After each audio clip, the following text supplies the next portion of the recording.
the host of the show is late as usual. You got his Pop-Tarts ready to go. I tell you, you're late. I'm not late.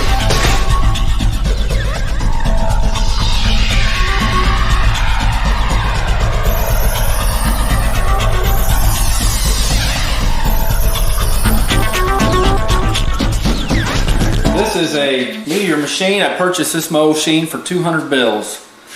A gentleman has had it in his house for 14 years. And it is quite comical to look at. You know, we zoom in on the playfield there. So check it out. See how ratty it is. Oh, I know one thing that we do want to shoot. What? Is how some guy... The custom Meteor drop targets? How some guy put a rubber band for his rubber. Yeah. Laying down there.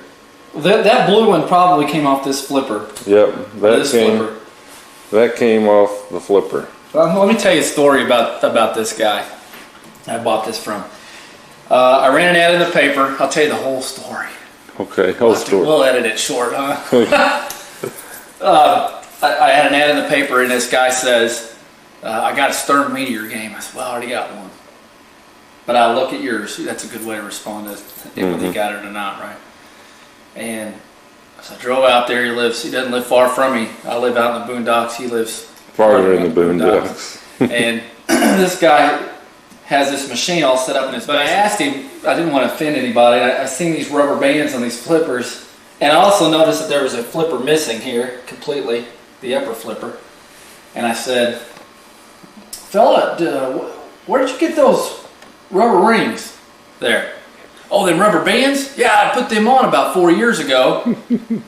I got a business card for you. I'll have to give it to you. Let me give you this business card. So this is where I get all my rubber bands. Okay, so Rob, what exactly are we going to do to this machine? Well, the machine is really in better condition than the one that I have. And I mean, if you look at the playfield, I have two playfields. Both of them have major touch-up in this area right here. This one is beat down pretty bad. The paint is in really bad shape, but you know, if the guy owned this machine for 14 years, this machine was made in about 80 or 81. So we're looking at today, it's 2005 just now. You're looking at what, 20, 30? 21 years. 21 years. 25 years. I'm sorry, 24 years. All right, 24 years. Let's just say it's 24 years. So 9 years it was out on location, 14 years it was in his possession.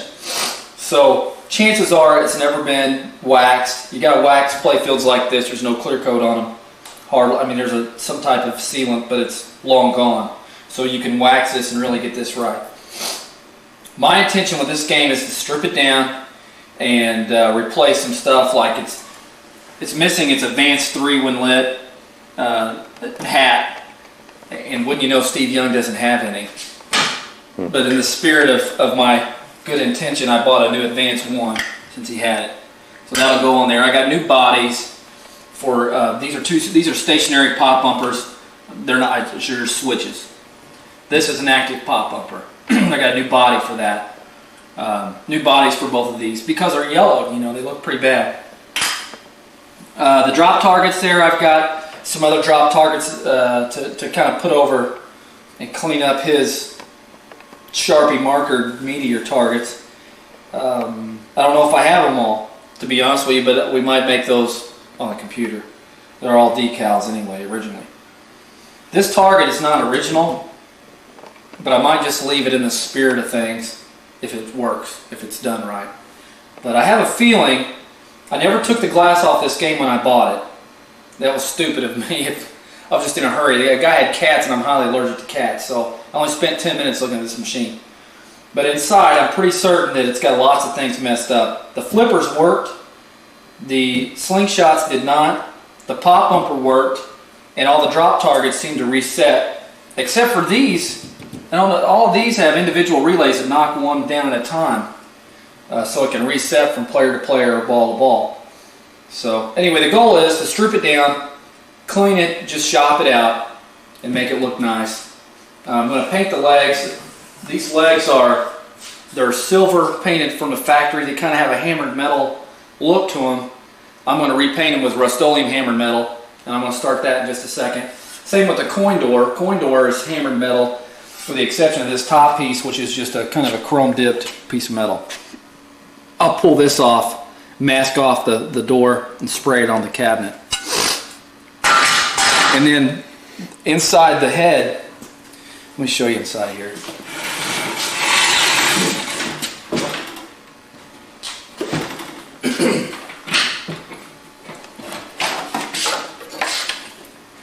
What a nice sight to see all the boards. Focus down on that battery, Steve, right here. That's an original nickel cadmium battery. I mean, I don't know if it's original, but it's at least 14 years old because he's never done anything to it. I want to pull that off, put a backup battery capacitor. Both of these are in sockets. They're RAM chips and they're functioning or the game wouldn't boot. So that's good news. But I got some battery acid damage trucking its way this direction. Just a little bit. So I need to clean that off as soon as possible, and I'll do that too. All these displays need reflowed solder into each pin underneath because they're all flickering.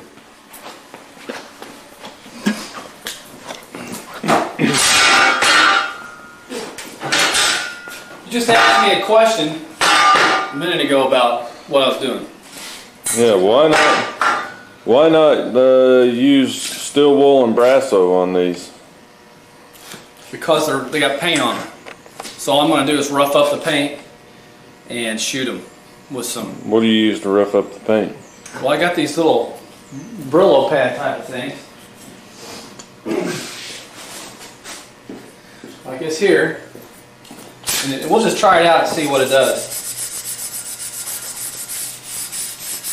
Is there any cleaning involved in these? Well, I'm going to probably shoot... Yeah, I'm going to clean off some of the crap so that it's... You know, I want it to be clean. The paint will stick to it.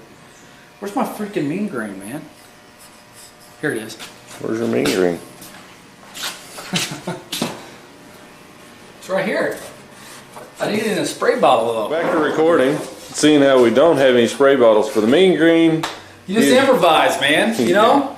Improvise, and you're going to...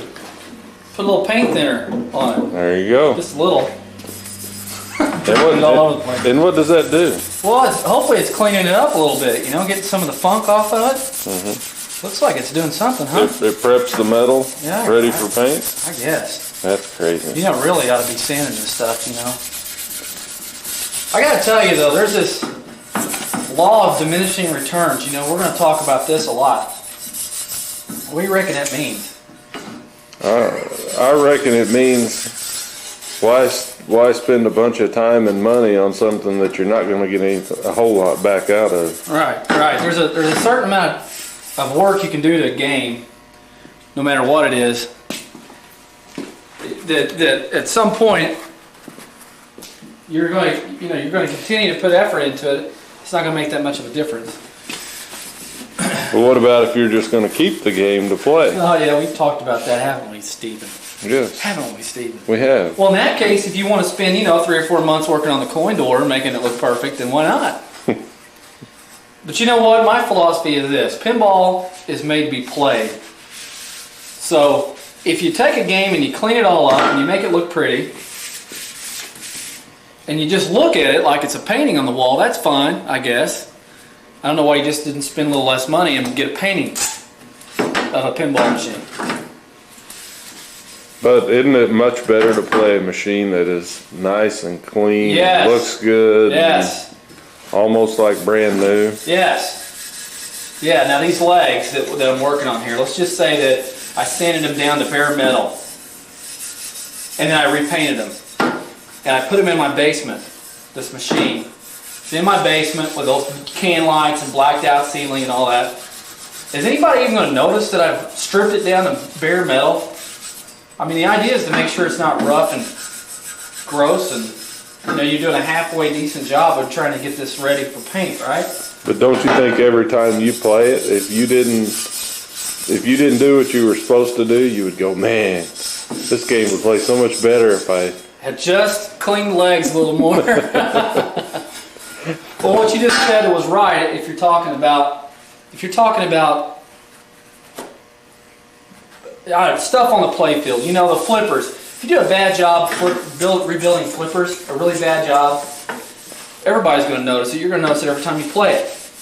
If you didn't replace the barrel spring on the shooter lane, and every time you pull it back, instead of going dung, dung, dung, dung, it goes and just stops, it's going to really get on your nerves after a while. And people are going to think you did a really crap job. So I think it's more about mechanical functionality. And then the Playfield, it is functionality. It's functional as opposed to just cosmetic, because the Playfield, you want to clean the Playfield so it's fast, it's slick, it's the ball is crazy, it's got English on it, the rubber is clean and fresh, so it's grabbing the ball and doing funky things to it. That's my whole intention of wanting to make a Playfield clean, is so the ball, I mean, it looks good too. That's important. It really is. I'm just saying, there are a lot of guys that go like, I don't know, Dennis. Are you ready for this question? Steve, I'm ready for your question. Okay, my question is... Controversial, topical question. Something that you just want me to convince you. Go ahead. If you're going to keep this machine, which you're planning on doing... Yes. Wouldn't you spend more time on the cosmetics than just rubbing a rag across and getting dirt off? What can I do on this? What else can I do these days? Get your sandblaster out, blast it down to the bare metal. Yes. And then it'll take a triple candy red coat of... Oh, that's not original then. See, then that's going to be original. Okay. Now, don't we want original? We do want original, but we want nice too. We want, let's get a picture and see. What are you going to do to clean that up? Anything? What is there to clean? On the bottom there, anything? Well, you know, because this is what most people see on a pinball machine. First thing they do is they lift it upside down and look at right there. You know what the most important thing is can I thread little feet in it? Do I have to prime them? Too much work. This is a Meteor, man. It's a freaking Meteor. Come on. So you're going with what? What kind of paint there? Rust-Oleum hammered metal. Okay. Unique hammered finish. And we're painting the inside of them even, Steve. That's good. Because if you're going to paint just the outside, that's kind of a half-done job. You know what I'm saying? Yeah. I remember when we bought those games, your Indy and all that. Remember the first thing I did? I got underneath it and I started looking underneath the legs and looking at the inside and said, Steve, you don't need this. Legs are rusted. And you wanted them, so you could paint them. Yeah. Yeah. That looks pretty good for just not sandblasting it? Just a little spray paint. Well, it smells good too. Let's see how it looks when it goes on.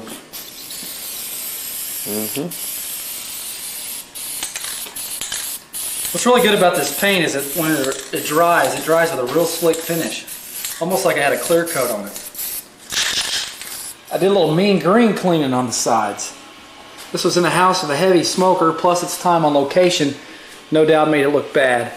It had a sticker up here, and I cleaned that up. This all looks really crappy still. I'm going to paint this coin door, and you know, down the sides it looks acceptable.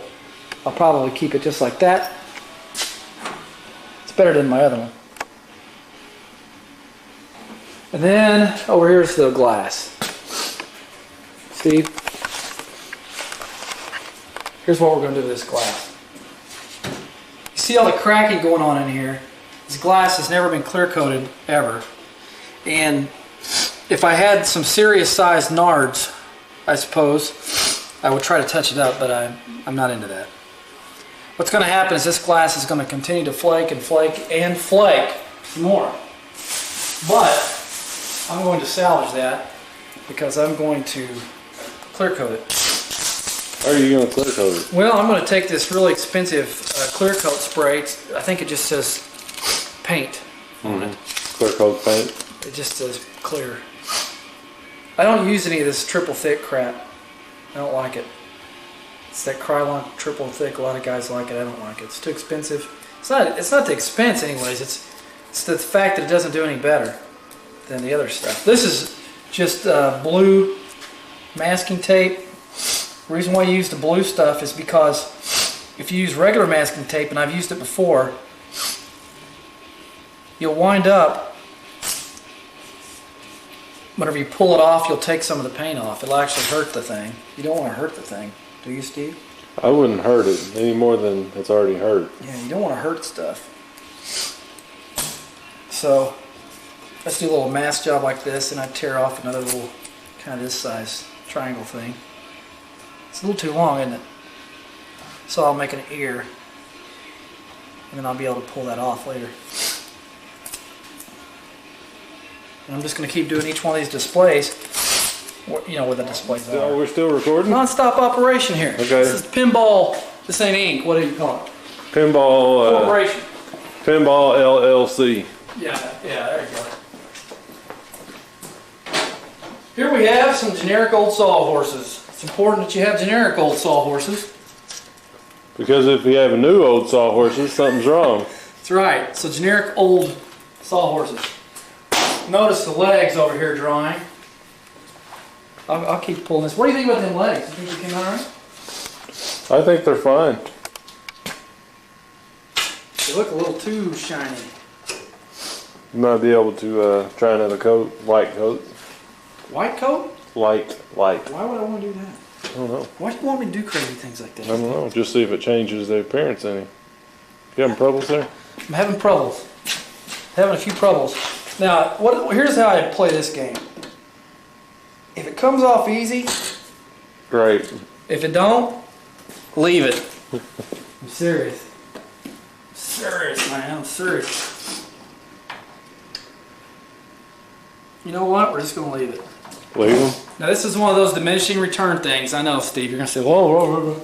Well, and by the way, yeah, now I'm going to use just plain old masking tape. What kind of tape is this? Plano. Plano. Plano brand. All right, that's a pretty good tape job, don't you think? I'm thinking you're there. Look at the color that came out of this glass. Most of it was this, and in fact, at one time I think this was a little more red. It looks kind of orange there. And you know, I'm going to compare Backglasses with the one I got in my basement. I'll keep the best one. It's cracking around in this green color too. There's a little bit of that. Is that mirrored? It's white, I guess. It's, you know, this glass just got a lot of fade on it. Mm-hmm. But it's still almost all there. So let me show you this fine product that I'm using here today. It's called Touch and Tone All-Purpose Household Spray Paint. And the thing about Touch and Tone, look at there, it slipped off there. What's the deal? Tape has trouble sticking to dirt. Yeah, it does. Did you know that? Steve is anal about everything. The idea here is to not destroy the back glass, but to get the freaking clear coat on it. Then you can do whatever you want. Hey Steve, I'm going to clear coat it and then I'm going to clean the dirt out of it. Okay. Sounds like a bass-ackwards plan to me. Oh, I know. Well, you just got to trust me. It's a pretty shoddy shape now. If you look really close in this area here, where you see these smudgy looks, see that right there? Mm-hmm. Buddy, that paint is coming off. So you got to coat it now or you're going to lose it all. Right. It's going to, and look at this down here. This is what happens at the bottom of most back glasses. Mm-hmm. Massive cracking and flaking. You got to get her done now. Get her done. So here we go. I just kind of do like this. It's back and forth, a little back and forth action. You know what I'm saying, Steve? Mm-hmm. Back and forth. I just sprayed my tape and everything. I've always wondered if there was a machine.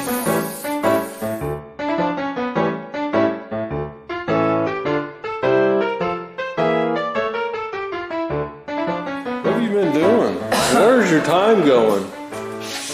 Huh? I don't know where my time's going. Where's your time going? My time's going with, hey Rob, what's it mean when it says general illumination to Playfield, white, yellow?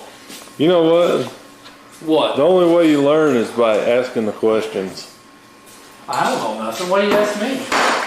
Because you've been doing this for 97 years. You ought to know something about it by now. You see this coin door? I see it painted. I spray painted that mother chucker, and Steve asked me, what about these lamps? And I said, leave them in there because that way you don't get any paint inside the lamp sockets.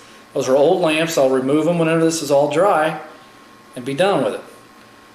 Voila, new coin door. Brand new. That's what we'll say when we sell it. Brand new coin door, man. Special order. It was nothing OS. Cost me $250.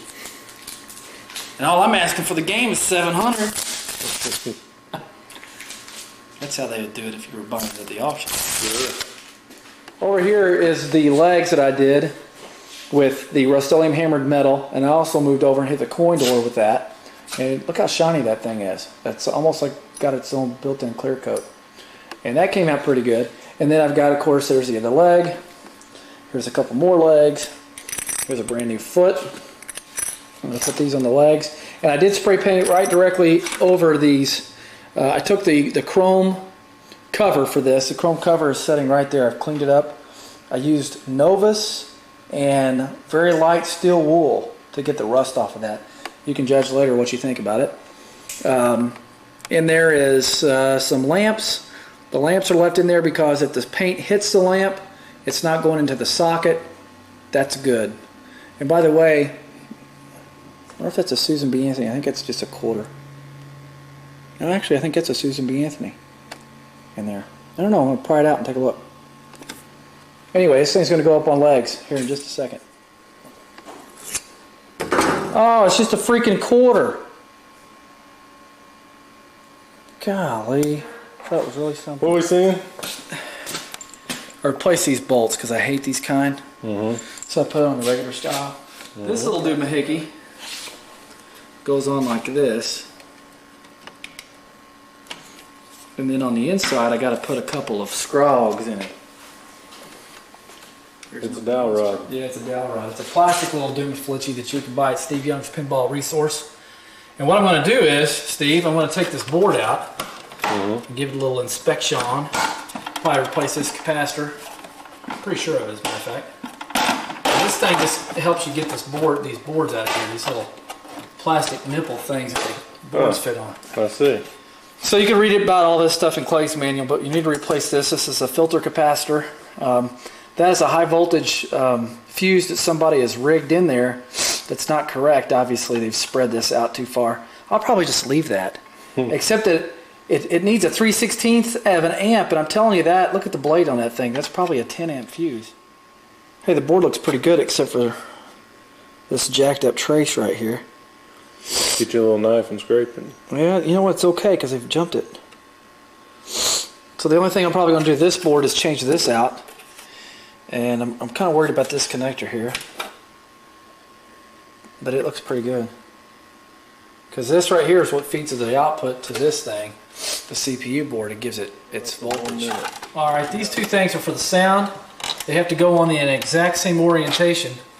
And so, if a guy was smart, he would take a red Sharpie marker, Steve, that's sitting right over there on the bench, and he would make a mark on these kind of like this.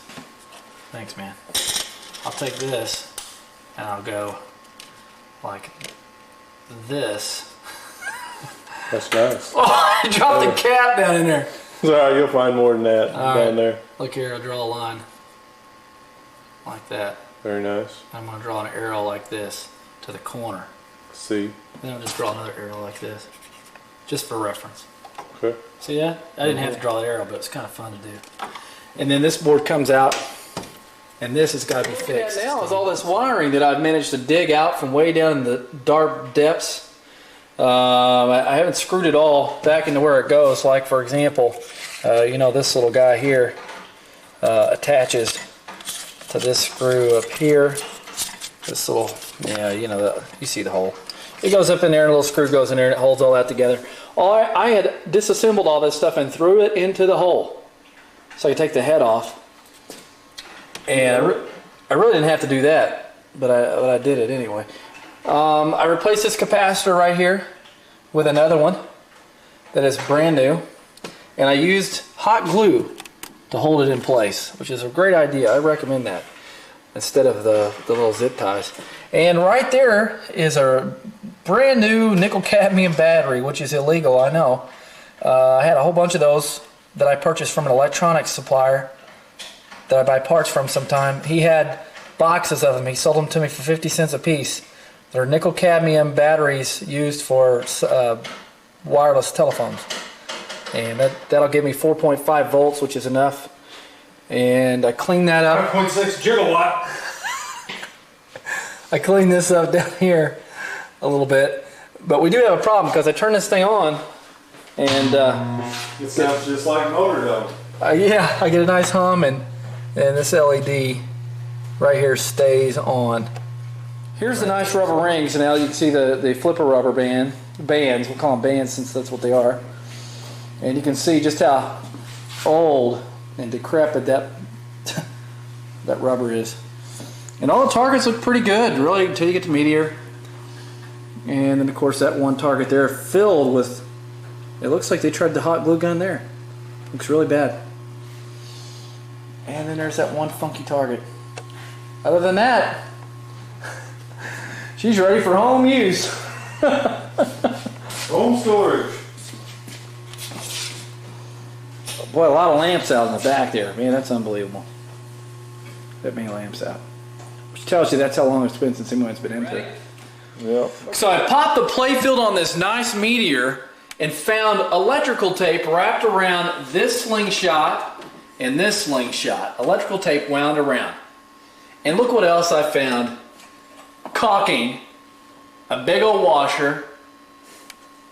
And I don't know what kind of screw is underneath all that, or exactly why that's there, except that the coil stop may have broken loose and they thought this was a great idea.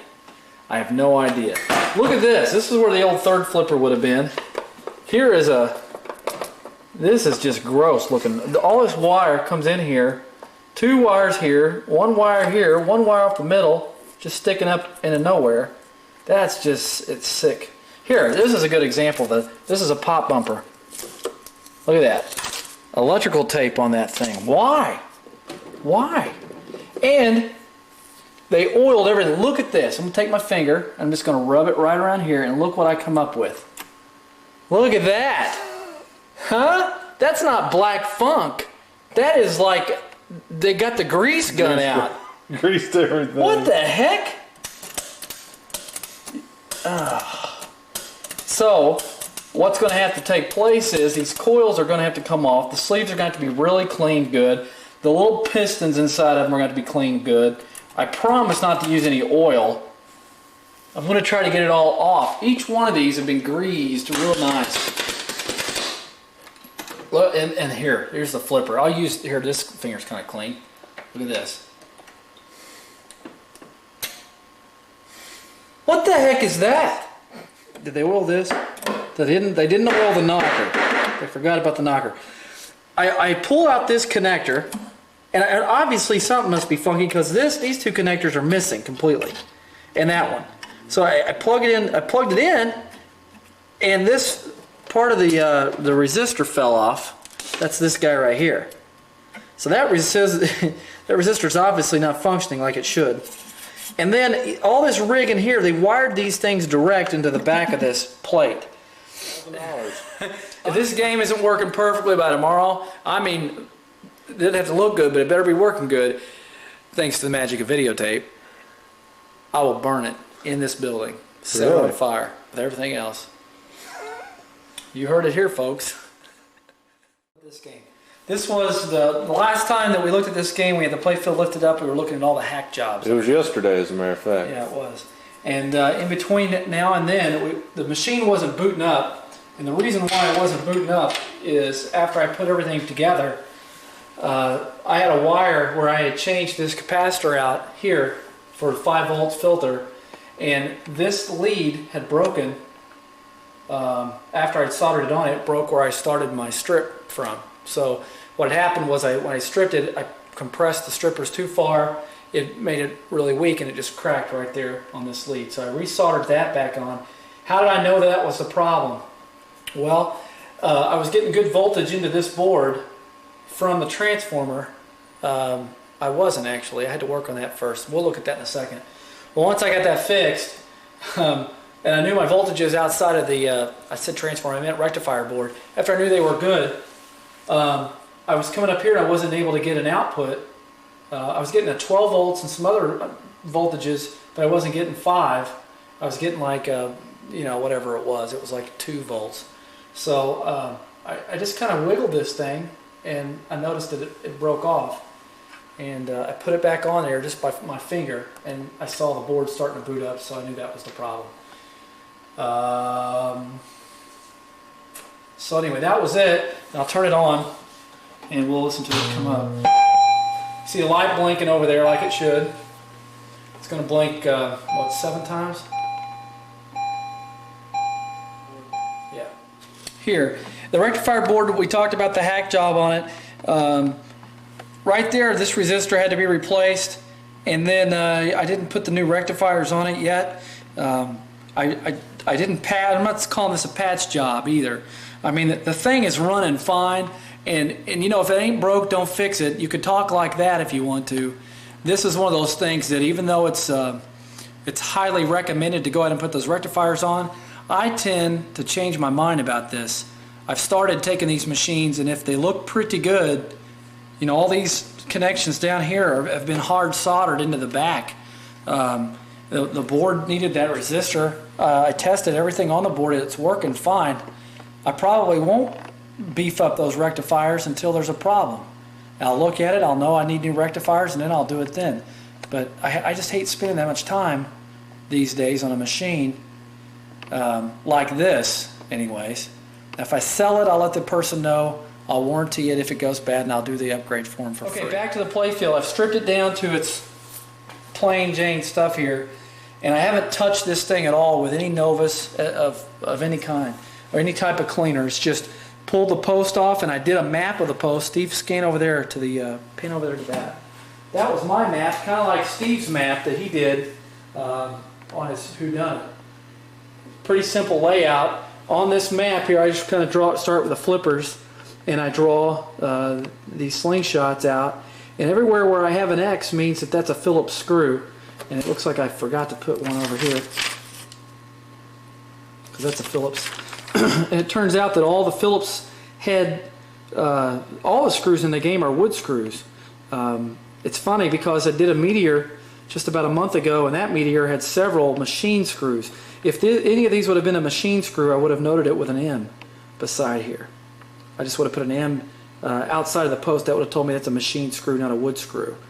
You know what I mean by a machine screw, right, Steve? I know exactly. Okay, that's all that matters. As if you know. So it's like a bolt with a screw head on it. Yeah, so you'd put a nut on the end of it as opposed to a wood screw, which would have a thread not quite as big as that, but something like that.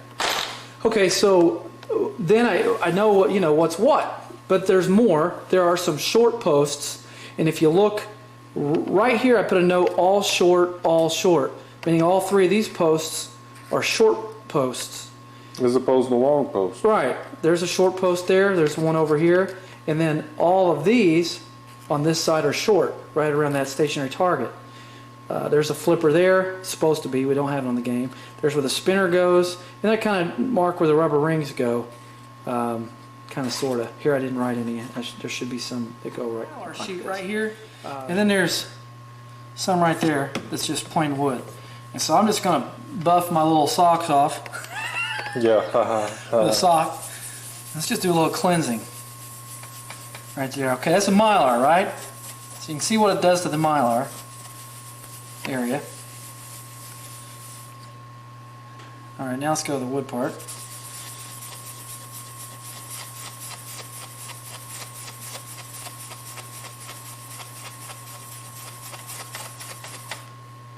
Boy, look at there, it's not even black. I'd expect it to be black, wouldn't you?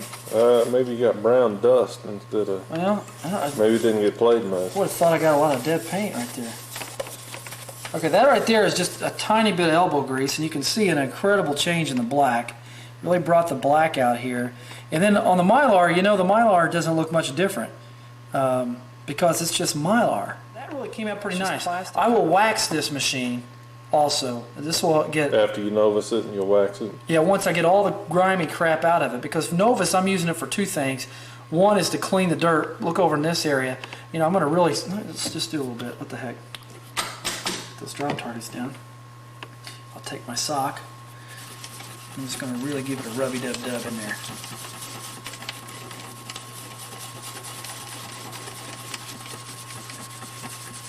See how that wood is cracked too? I think a lot of that cracking that's going on there, first of all, starts in the top layer with the varnish, clear coat, whatever type of thing they put on there. It starts there, but it's deeper because it takes out that first ply of the plywood, Playfield. It just cracks the whole thing. But you know, I guess that's the good thing about plywood is that you're only cracking that top layer. Bad news is it happens to be the Playfield. As long as the cracks and crap are over here, away from the actual action, then I'm fine.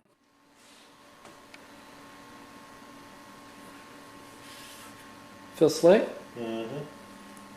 A little rough here, but I don't think you're ever going to do anything with that. Yeah, that's behind the arch. Got a little grime there. I don't know how picky you are. Look at that. You know. Hey, but you're worried about the Playfield. Looks pretty good. How long did it take me? 30 minutes, maybe. What I did was I rubbed it down with a sock. I scrubbed it real well with a sock in Novus. That was it. I got all the little crappy things to absorb under the sock. It's a little better than a t-shirt. Then I didn't wipe anything off. I just squirted some Novus and I scrubbed and I squirted some more. And I even got these pieces of wood right here, which are nice and sleek now, and really rubbed it in there. Just lots of elbow grease, just go crazy. And then whenever you get into a tight spot, like right in here, I need to do this again, and I will. I take the sock down in here and I just roll it back and forth. Anyway, then I take the t-shirt, a little quarter piece of a t-shirt, and I just buff it by hand. And I buffed on this for, you know, it took me maybe 20 minutes to scrub and apply, 10 minutes to buff it out. I went back over it with some spots, just some little spots that I wanted to get again. And you know, the paint still looks pretty dead on here. It's got a shine to it now. It's clean, but it's pretty dead. So it'll be time to get the little 4-inch buffer out and squirt some more Novus on there and do it once, or I might just jump straight to wax, which is probably what I'm going to do. If I wanted to go a little bit further, I could do another Novus and scrub, but I think I'm just going to do a wax now. I'll probably look over it real good one more time, see if there's any areas I missed. With the Mylar, I've decided that I'm just going to keep it on there because if I pull it off, I'll probably pull off a lot of the paint in here. And I was thinking while I was cleaning this, I was kind of thinking whether or not I should pull it off or not. And I began to think about other machines that I own. Do they have Mylar or not? And I couldn't really tell with just thinking about it. And so the conclusion was that I don't really know about it because I don't really see it. So therefore, don't sweat it. Leave it on there. And I'll touch some of this up with a Sharpie marker, some of the blacks, and that'll be about all. Then it'll be time for lamps to go back in, clean all the drop targets, which will take a significant amount of time, really. Those are very time consuming. And by the way, the reason why you can jam through this Playfield is because it's stripped, pretty much. I mean, there's one target here, and then that's not the original. The pop bumper is gone. The 2 stationary switches are gone because I'm going to replace some of that stuff. And then down here where the slingshots are, all that stuff's still left in there. So it's a little more time consuming and it doesn't look as clean and detailed unless you work on it longer. The more you strip, the faster you can go, and the faster you can go back as long as you've written yourself a good map. If you don't take notes, forget about it. Do a section in it. Hola, senor! We put pinball machine together fast for you. Oh, you do a good job. I want you to do quick. I want you to use machines, not by hand. You must get the job complete. We're talking about these displays. Yes. This one is player 4 and it doesn't work very well. Mm-hmm. And this one is a PinLED creation.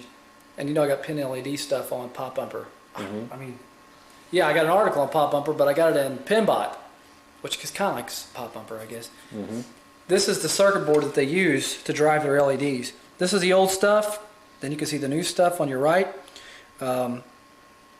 And it's a lot simpler. Surface mount stuff, we're not going to be able to repair this sort of thing, but you can fix these LEDs if they were to go out. I don't know how long they have a cycle for. It's forever. I mean, it's a really long time.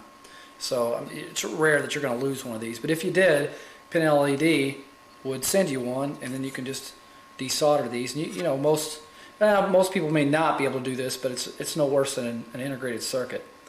I mean, you could do it. You should be able to do it. Desolder those pods. But anyway, this should be a plug and play. There's no special anything involved. And remember, you lose your high voltage. There's no reason to use pin 1, which is over here. Pin 1 goes nowhere. It just sets still, meaning that there's no draw on your high voltage. So anyway, I'm going to plug it in. I had to put this together, by the way. It comes in 2 pieces. But you put these screws and the little L brackets in the back, and ta-da. And I plug her in. I shut the lid, and let's turn it on and see what happens, man. What's that noise? I better hurry before we lose our battery, huh? It'll be alright. Wow! Look at that, Steve. That is bright. Hey, and you know what else? I think that sucker was causing this one to do crazy things because they're all matching now. Mm-hmm. So this one that was bad was really bad. Look at that.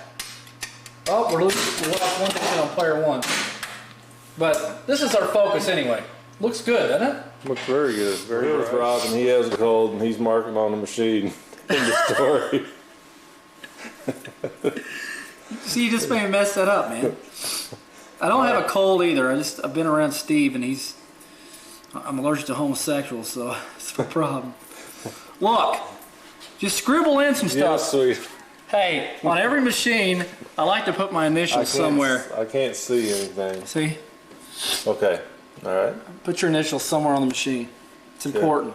Mm-hmm. Boy, that is rough looking, isn't it? Yeah, it looks like crap. That's what happens whenever you tighten your post down too tight, man. Man? God, what's wrong with me, dude? I don't know, but you need to talk about this so I can get back to the sticker. Look over here. Here. I like to write my name on it. Rob C. Shopped on 1. Well, that's close enough. 2005. Huh? What do you think? Good. It's great. It's a way to sign your artist work. I've never done that before. It's like an artist. That's the first time, but since it's got a coat of wax, I bet I could get it off. Oh, I just made it worse, didn't I? I would leave it on there. It is now. See, that kind of proves the point that I was trying to make earlier about how these things... Wow, that made me dizzy just doing it. Yeah, did it? Yeah. Whenever you use a Sharpie... 63 cents for my rag, yeah. I charge Steve for everything. He's charging me back. Look, with a black Sharpie marker, you know, you've probably seen this before. You could touch up all kinds of things. There's a lot of black missing without going into any massive detail on color matching, whereas you would here, and we need to. But I don't care enough to do it. I can fix a lot of this right here by just becoming the artist myself. So I'm just kind of drawing some little dots, and then I'm just going to kind of fill it in however I feel like I want to. See? Check it out. You just use a Sharpie marker, and I guarantee you when we're all done, as bad as that might look, you won't really notice it. But it'll add a lot to the game. Here, take a look at, let's take this one right here, this circle.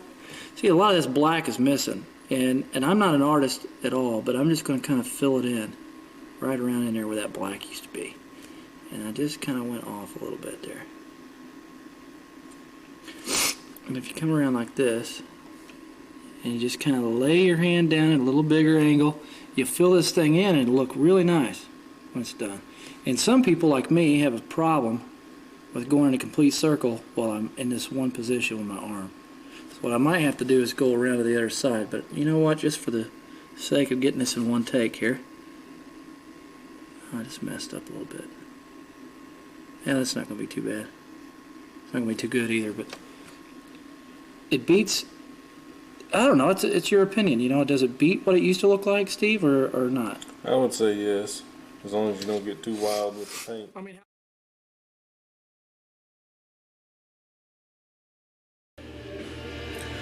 well, here it is, Wednesday, halfway through a vacation week. The weather looks like crap outside, as you can see. Look at that. And so I'd much rather be in here. It's a January, by the way. It's like 50 degrees outside and raining. Just a really nasty looking funky mess outside. So, there. You look at that, that is some type of impurity in the plastic. Never seen that before. It doesn't come off. It's inside the plastic. It's deep in there somewhere. So I clean these with Novus, and it's a very painful, long and boring task, but they look so much better, except for this this milky look on about maybe a quarter of them. I have some metal parts bouncing around in here in a tumbler.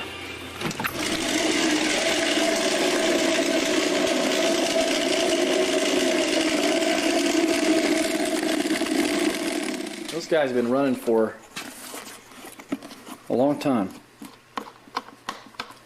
Maybe, I'd say maybe 24 hours or so. That's ought to be plenty. Whew.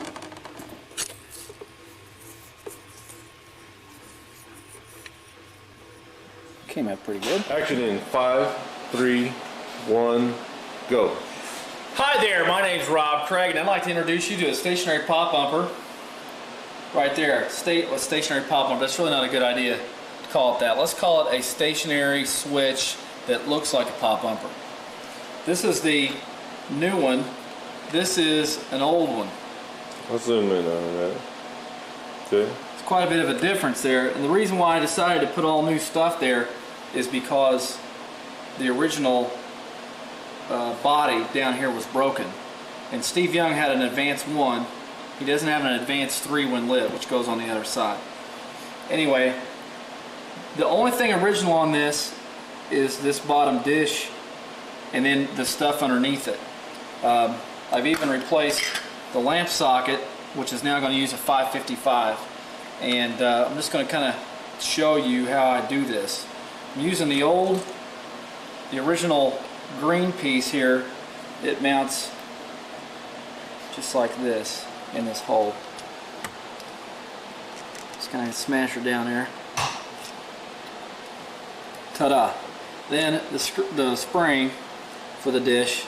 Then I pull the dish out, the old original dish. I'm going to Novus it real quick. This will take about a minute. Just a little bit of Nova on there. And I didn't know whether or not I was going to use these originals, but they clean up so good that I decided to go ahead and use them anyway. Most of this plastic cleans up so well with Novus, this color stuff, that if it isn't broken or brittle, then there's really no need to replace it, especially if I've got white. That's all I have. And these clean up good, might as well use the originals. Don't you think so, Steve? Because original is better. Original is better. Perfect. It's looking tons better. Okay, so now I've got this little dude, and you know these little dishes here have a nipple kind of that comes out of it. I tend to throw those away, throw them up. Now these two areas, these two holes right here are going to be where the actual wood screw goes in, and it looks like somebody hasn't decided quite yet there. That's where this thing goes. Well, that's kind of strange how that doesn't seem to fit just right. Looks like it was supposed to go here.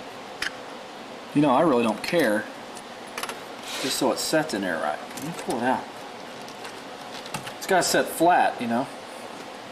Oh, you can kind of see the hole isn't perfectly rounded in there like it should be. You see that? Mm-hmm. Let me cram this sucker in here. I'm going to make it fit. See, there, somebody missed their mark there. And $10 says that's from the factory. It's got to be. That's a little better. That's going to work. These two holes right here are going to send down the little lamp socket that goes in there. Okay, there's the spring action for the switch. Now that I got a new body, this body right here has a 1-inch white rubber ring around it. You know, the only way you can replace those is to pull this thing off. You can't stretch a 1-inch rubber ring around this diameter. It's going to have to come from underneath. So anyway, whenever you snap this thing on, these two smaller pieces fit down inside where the lamp and the lamp socket's going to go. The bigger round pieces go down to where the wood screw is going to go. So I turn it around and it'll actually snap in place. And now you can kind of see how that action is going to be for the switch. And now for the, I could actually pull this old one out and use it again, but these things are so rough looking. Look at that oxidization all over it. So it's not going to make good contact. So I might as well do it with some new stuff. So I buy new ones. I think these are actually from Marco. Or maybe Steve Young. Holds a 555 lamp, and I'm going to slide it right down inside the smallest diameter. The opposite ones are the wood screws. Slide that sucker right on down. I clip those out. I'm pushing this all the way down now so I can get the lamp is going to stand up taller than the original. Here's a 555 lamp, and I'll snap her down in there. These always snap in so easily. Not. And I got a couple of black screws here. Here's one. Goes down like that. Little screw action on it. And I don't torque them down real tight, just kind of when it meets its destination, to use a package term. Bahamas. Let's send this one down.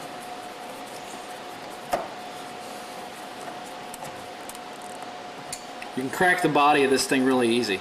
I mean, it's on there. Switch is going to be functional. At this point, if I had an advanced 3-win lid, I would stick it right on top. Put a couple screws in it. Now you got to drill. You could have done this earlier, but where the screw holes go for the cap, side to side, you actually got to tap that. And since it's plastic, you got to be gentle. You want to drill that with a really fine bit and drill through there a smaller hole than your screw, obviously, so that'll hold on there. Now I can hit this from both sides because I don't have anything in the way, but I could have done this before I put it on. I prefer to do it after I put it on because then I can center this cap just right. I don't want it to look like this. I want it to be just centered. Over here is a different story because I can't get underneath it. I've already shopped out and replaced all that stuff. So what I'll probably do on this one is just tap it at the top. And you know what? This fits so tight it might just stay on there with no screws at all. It's a lot better to not have any screws, right? Because if you want to replace the lamp, pop it off, put her in there. Yeah. Rather than try to get a screwdriver in here and pull this playfield all the way out, it'd be kind of nice to leave the playfield where it belongs and just pop it off. So the only thing left to do here is to adjust the switch underneath this dish, underneath the playfield, and connect the little lamp back up, and we're done. That's that. And then now to cover what's left here, I've got to put some screws in this thing. Some screws over here. This is the rebound rubber. I put a mini flipper rubber ring around it. Tim Arnold, I think, covers that in one of his videos. All the lamps on the playfield, the top part of the playfield are working fine. All the switches are working fine. The drop targets are working fine, except for the Meteor bank, which I'll take care of from underneath. So there's really not a whole lot left. Put the flippers on it. I got a pop bumper that I'm going to do the same basic job that I did with these stationary pop bumpers or switches, and put it back together and then check the mechanics underneath. Test here on the Meteor. I've hit the test button. I fixed all those lights right there. I just put some new ones in to make some better contact. There's all kinds of issues with lights on old machines. Right in here, right in there, those need to come apart, and all those lights really need to be replaced in order to guarantee that they're going to work. But anyway, just for kicks, I just popped a lamp over here on this knocker. I snuck a, let's see, I snuck this lamp down in between this locker. Set this lamp right down there so that popper will just smash the crap out of it, right? Now watch this. Just blew it to pieces, right? All right. I need to call Ripley's. You know what I'm saying? See that? It just popped the. That's amazing. Steve, you got to come over and stick your finger in here. This is great.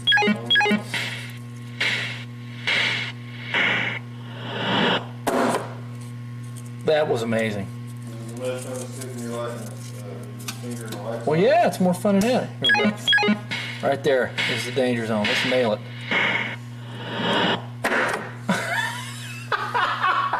This lamp won't break. It's great fun. I think everybody should try this at home. This is some good stuff. We're having great fun over here. Wow. That It's look, it's even dented. This lamp is dented. It's like starting to shatter. Right? No, you don't hold it in. You gotta stick it up there in the firing line. Go ahead and hit it one more time.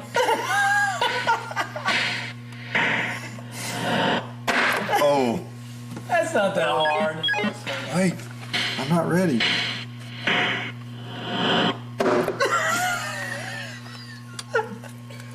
What did it do to it? Nothing. Very little. Very little. See, part. now stick your finger in there. All right. I want it right on the fingernail. It hurt. It didn't hurt. It didn't hurt. No, here, do it again. Right on the fingernail. Go ahead. You gotta come up a little bit. They want you on this glass, though. This is the indestructible glass. It's not that hard. Let's turn the juice up a little bit. It's got more throw on it here. Watch this. Dude, that was hard. It's not that hard. Stick your finger in there. Stick your... Here, watch. Watch. No, I want your fingernail on it. Come on out. is. No, come up about half an inch.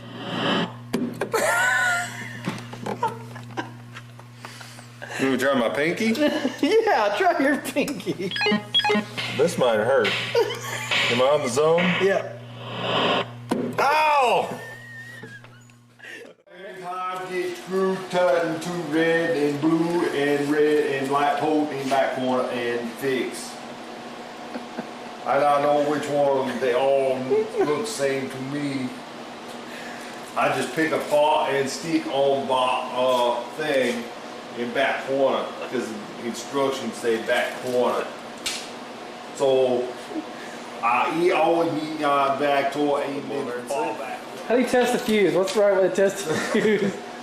You get on me and you stick on in, you pull and it beep, and if it not beep, it mean it be bold. I'm done. Man, I got work to do here and you're just playing. I can't believe you're playing with the camera while there's work to be done. Steve's been on this for 4 hours. I have not. I've been eating for 2 of them, so that takes... You don't work, you eat. Eat. Try to get work done. Every time you start this, what's that part doing in your game? Take your Trom machine, and stick it out back somewhere. Hey, what Don't happened? ever bring anything crappy like that over I just had these targets, these NOS targets, that I thought they would look really good if I just... You're going down. You're going to look funny. He got mad at me because I put these drop targets in some of those, what'd you call gobble holes? Gobble holes. They're gobble holes. And he got mad at me because I stuck him in his game and made him dirty. It's not that. It's just you want to play games while I'm trying to get some Oh, work is done. that? Don't want to offer any help. You just want to come Yeah, along yeah. and create problems Yeah. for me over here trying Yeah, to I'm work. a problem creator, right? Hey Rob, where do you think this screw goes? Hey Rob. I've never seen anything like it. Oh. The guy talks about how slow you're going, they don't come help you. It's just beyond me. I have an M to replace the broken M target there. The one that says tour. I have an O to take care of his homemade target. And I have a T to take care of that homemade target. But I don't have an E. I do have a stern plain S to take care of the E. I think I will go ahead and replace all those that I've laid out there and then put new drop targets stickers on there. Yeah, I think I want to do that.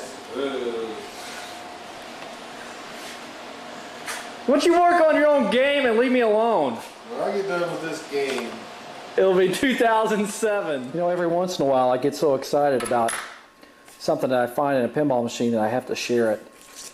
This is by far the most original idea I've seen.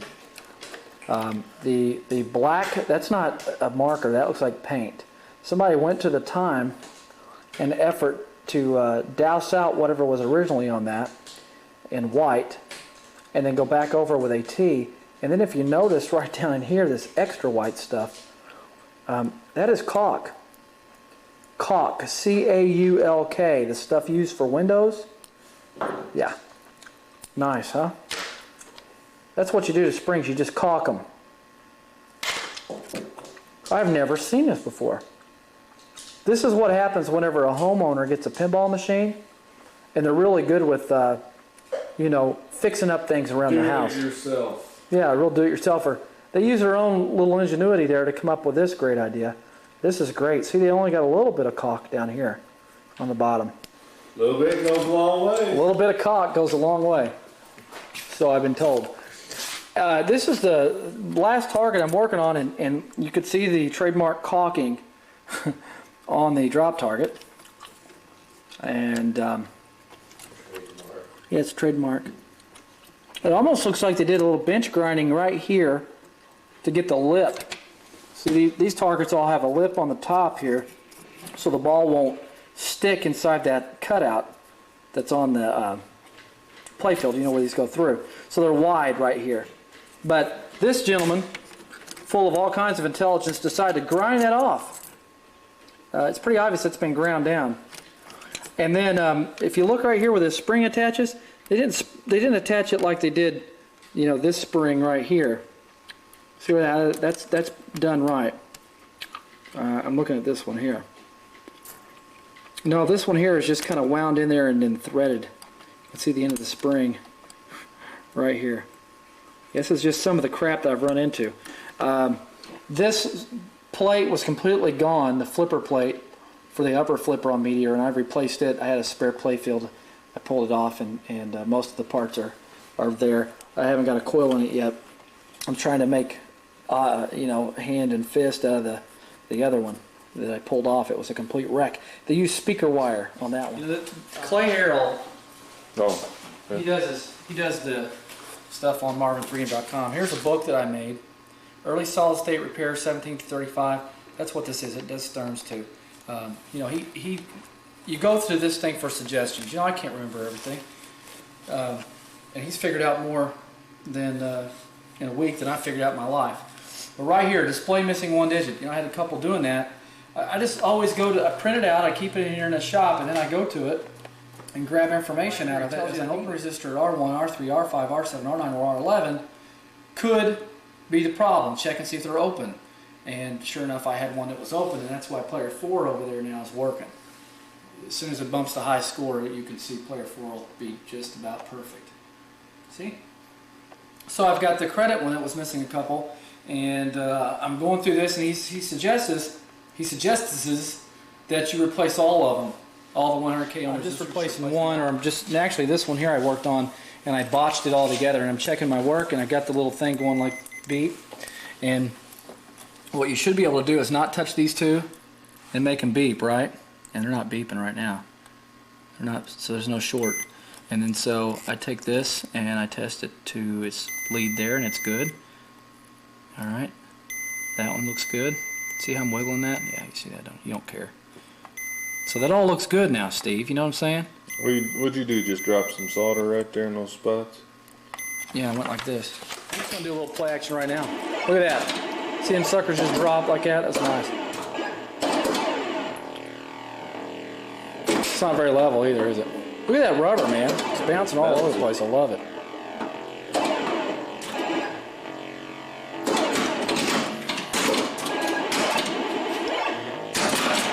Look at that, dude.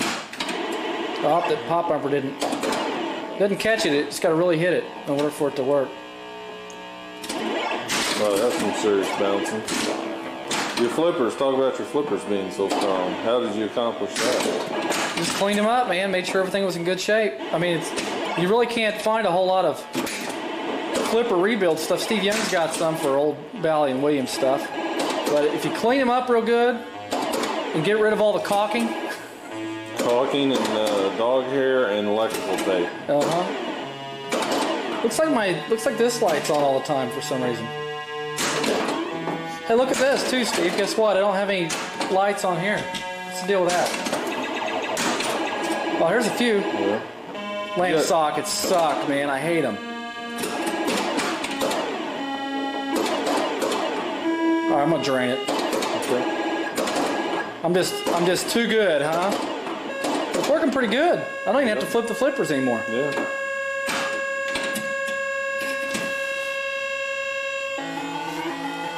Well, that's freaking bright, man. It is. You got middle lights working there. I got some of, but they're in bad shape. Okay.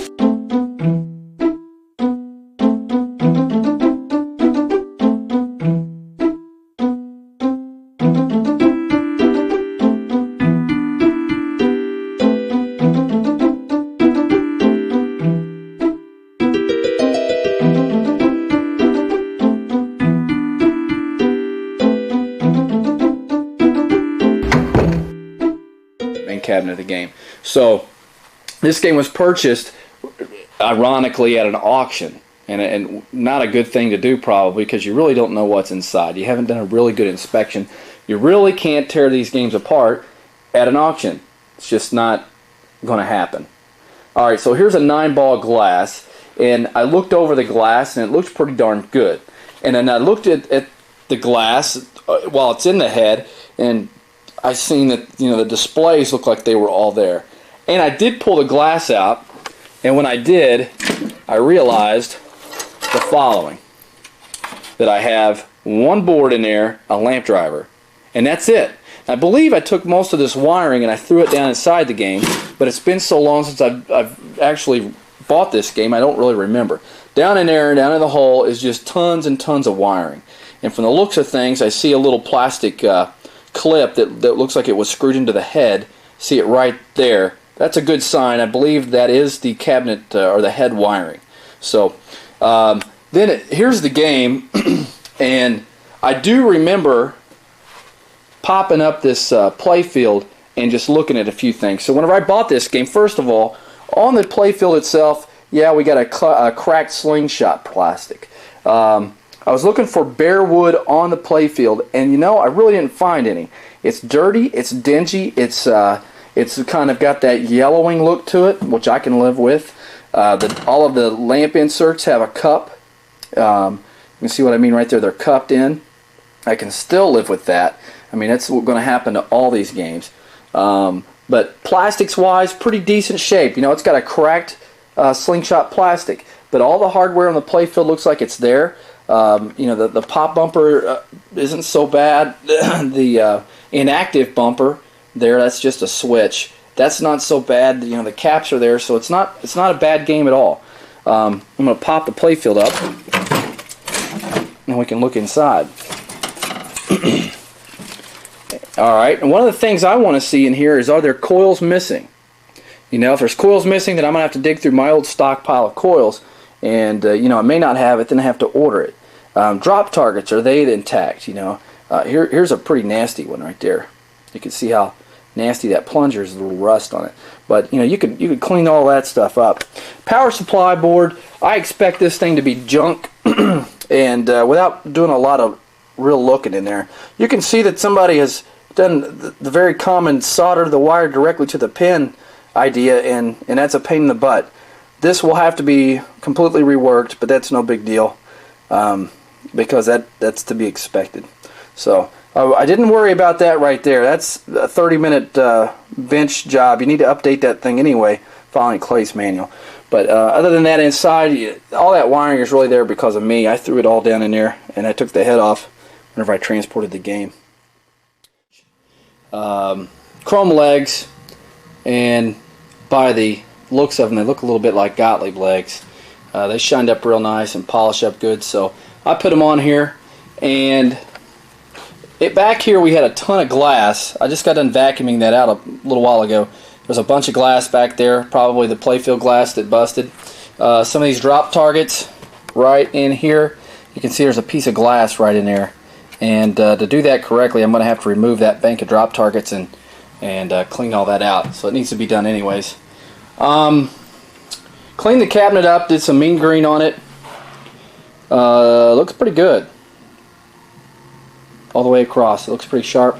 And then I changed the AC line coming out of there. That's a new one. That's mine. And we got a little snag connector there. And these I buy at Competitive Products, and they're pretty long. I mean, that ought to be plenty of room there. Competitive Products has them pretty cheap. So that's a little update where we're at right now. I'm going to put the head on. I do have the wiring for the displays. I'll put that on, And tonight I got a person coming over to help me shop this out.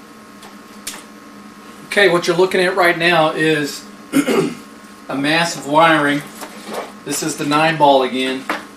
A mass of wiring. I got the head put on, and when I bought this game, I removed the harness that connects in here. This is general elimination, and then I have a handful of other connectors that will go to each of the displays, and I removed that because it's all one continuous ball of wiring.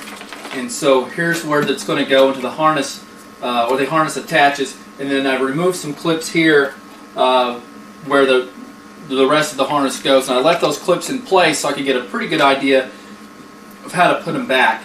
So what I'm going to do is I'm going to leave the camera rolling for a while, and we're going to see this probably in fast motion.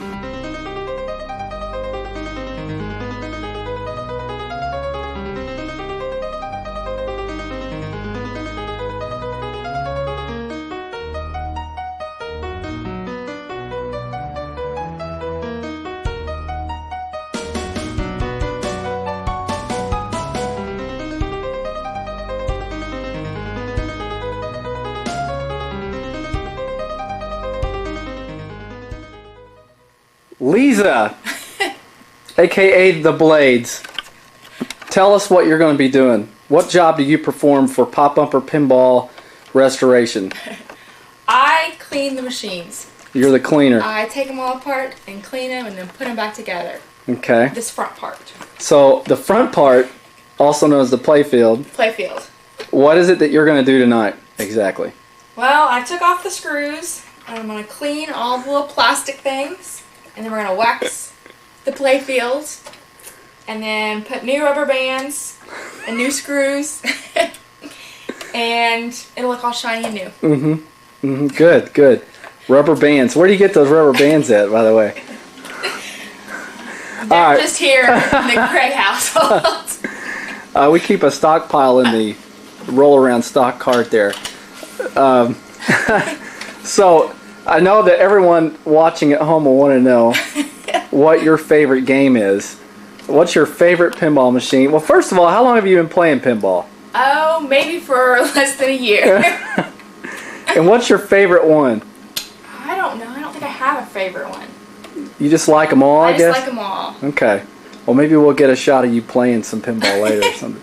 All right, what I'm going to do, I'm going to set the camera then on, we're going to try to set it on top, and then we'll do a fast motion edit of you doing your magic. How's that? Okay.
Yeah, exactly. Things that are yet to happen. Because I'm a person, I always think of the future.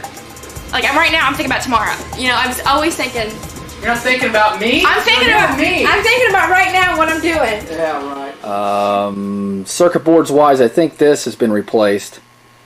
I have to go back and look at the original video to tell, but that particular board, I don't remember exactly what I did, except I did go up here and replace this capacitor. The existing capacitor, you know, is old and they dry out, so in order to filter a good 5-volt logic to the CPU board, you need to replace that. Seems to me that there's still an issue over here, some type of intermittent It's only an intermittent if you wiggle the wires aggressively, so it probably wouldn't even affect the game. This game's been powered up for hours before in pinball tournaments, and haven't had any problems with it running, so that's probably not really a problem. But if I sell the game, I probably will look into that. Let's see. That's pretty much it behind the head. I'm going to put the glass back in, and then we'll look at the plate. Alright, there you go. There's a sealed back glass. I think you saw a little bit of that on tape. And, you know, it came out pretty good. Displays are fine. Looking across the playfield, it cleaned up really well. Blades did a great job. All new rubber and lamps. There are a couple of light sockets that are giving me problems. That's probably the most irritating thing about, you know, bringing a machine back from the dead. To make it perfect, you really have to work hard on some lamp sockets on some machines. Others are a little better. It all depends on how they were stored, really. But Playfield came out really nice. It's got a nice shine to it. I put yellow rubber, flipper rubber rings on this game. It's kind of hard to tell, from my view anyways, that those are yellow, but they are. And she did a great job doing the cleanup. No tape would be complete without actually starting the game and playing it. So we'll jet a ball up here. I'll play with one flipper.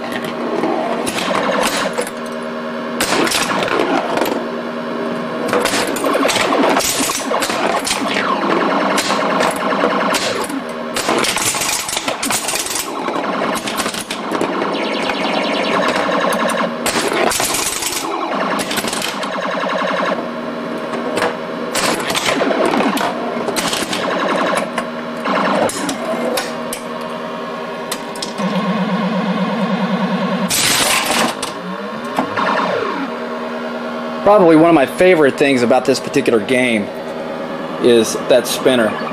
Boy, I love it. You can really zing that thing, and you know, it's only hung by one side on the right. Very cool. These drop targets will crack you up. You'll see them resetting constantly through the game as you play it to try to make sure that you earn the sequence. It's frustrating though, because this particular game has had so many software revisions and it still isn't perfect.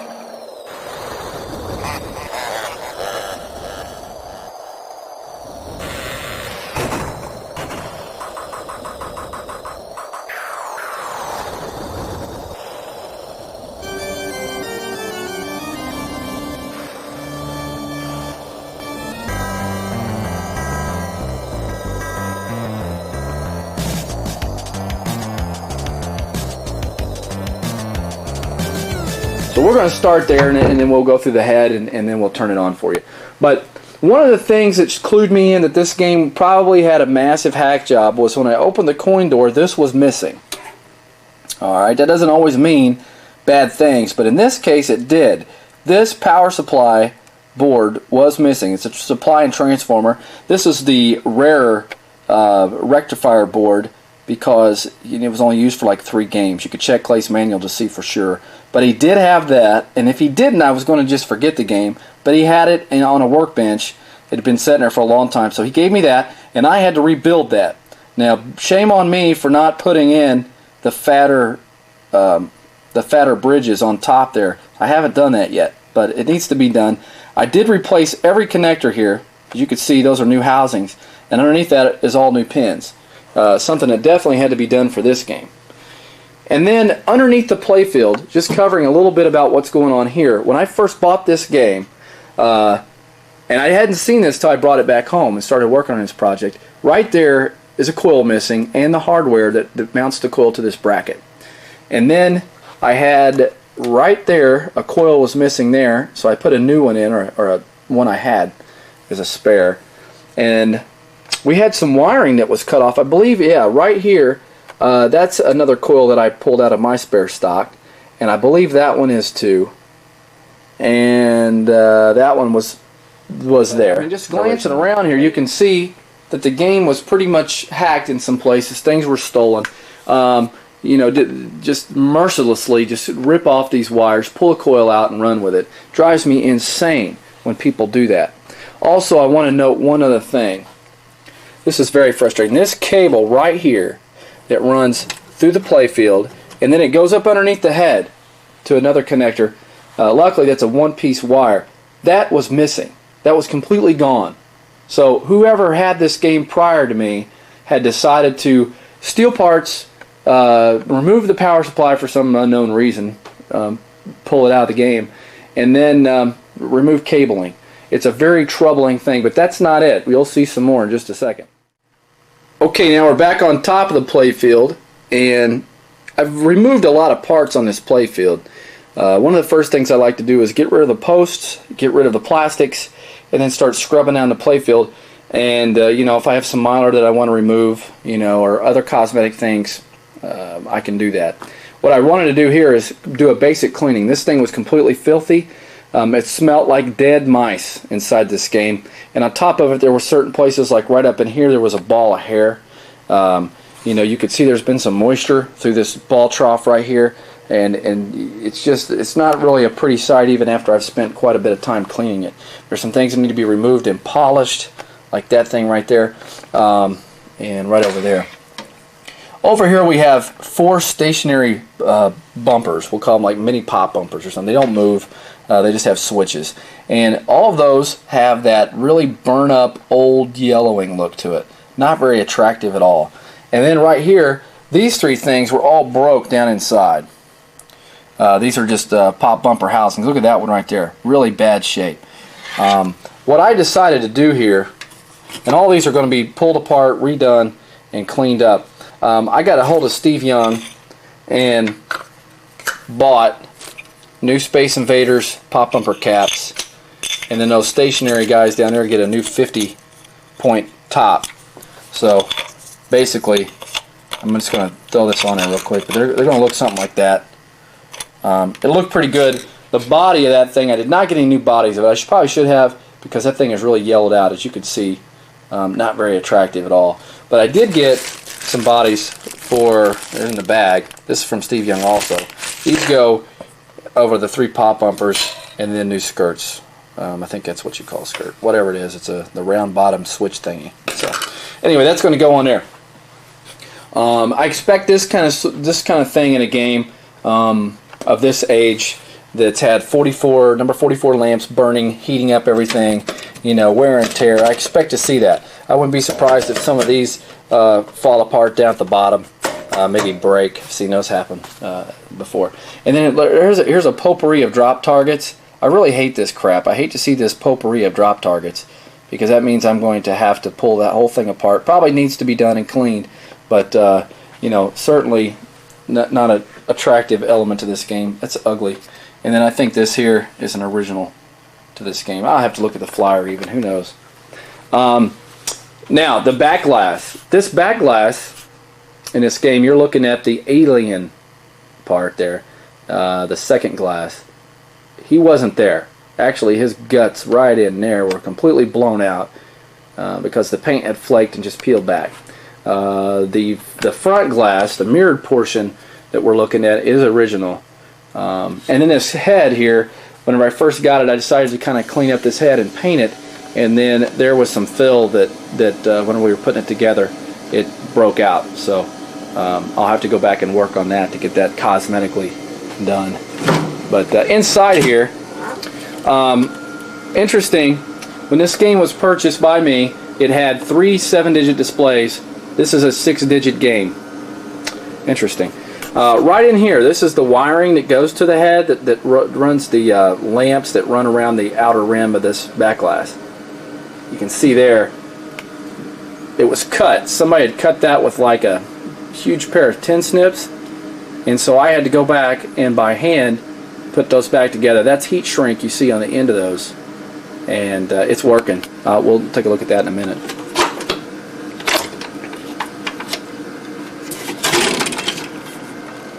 Okay, now this cable right here, this connector, was missing.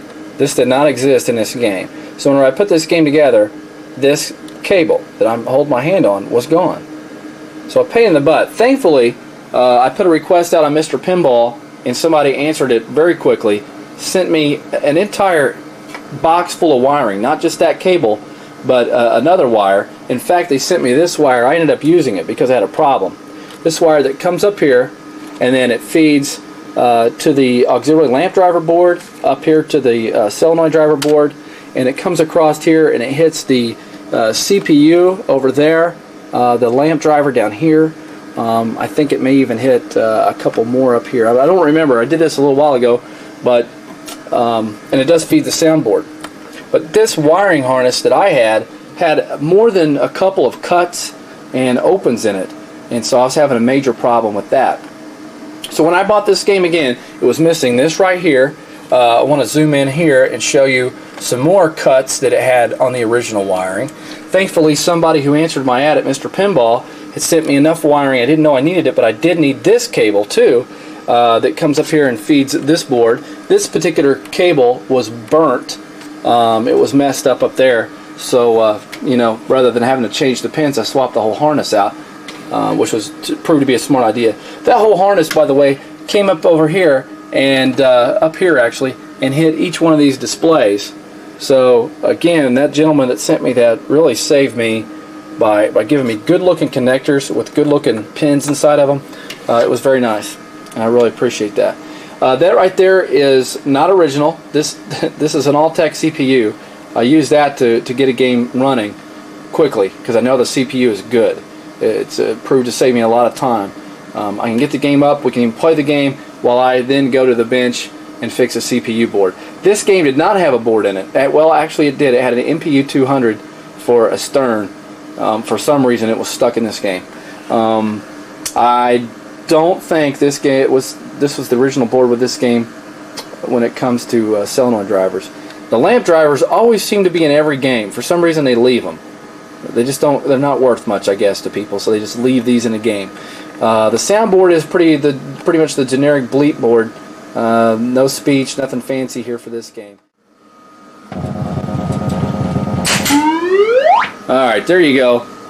The boot up sequence worked, and we got some attract lights, and we've got displays that are coming up, and you're actually seeing quite a show here on the camera because of the reflection and everything else. Your strobing that you see when it shows the high score to date is normal. It's the refresh of those displays against my camera shutter, so that's normal. On the playfield, whenever we first got this thing together, when I got it together and powered it on for the first time and got the CPU to boot, I had like 3 lights blinking there. That was it. There was a ton of playfield lamps that were out, and still have some other problems to work on. I believe there's a couple of sockets that are in bad shape, or it could be the lamp driver in the back, so I'm going to have to take that apart and look at it. We talked about lamp sockets over on 9-ball, and that's the same issue here. You see we got 2 lights blinking, the 2 little invaders, and then over here we don't have them. That's not a lamp driver problem, that is a socket problem, and those we can work out from underneath the playfield. You can also see that over here on the 5x multiplier, the 25,000 bonus count, 5x, special, 4x, 40,000, shoot again. I believe shoot again is actually working. But you know, lamp sockets are such a pain in the butt. Whenever you restore a game and you bring it back from, you know, the barn or cold storage, basically back from the dump, and you try to put one together, you run into a lot of that stuff when it's been left around moisture. Flippers. Space Invaders is a wide body unit, and you would expect it to play really slow, but it actually plays pretty quick. Pop bumpers are really responsive on this game, and I probably should have spent more time on pop bumpers, more time on flippers rather than pop bumpers.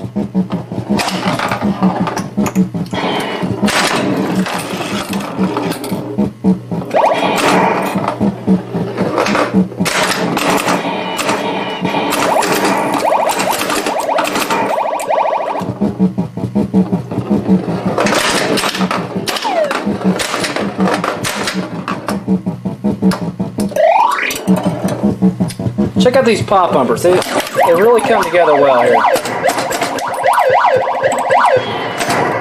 A lot of power, a lot of action, a lot of ball action. Flippers, they're pretty powerful. But over here we still need to do a little work. Look at that upper flipper.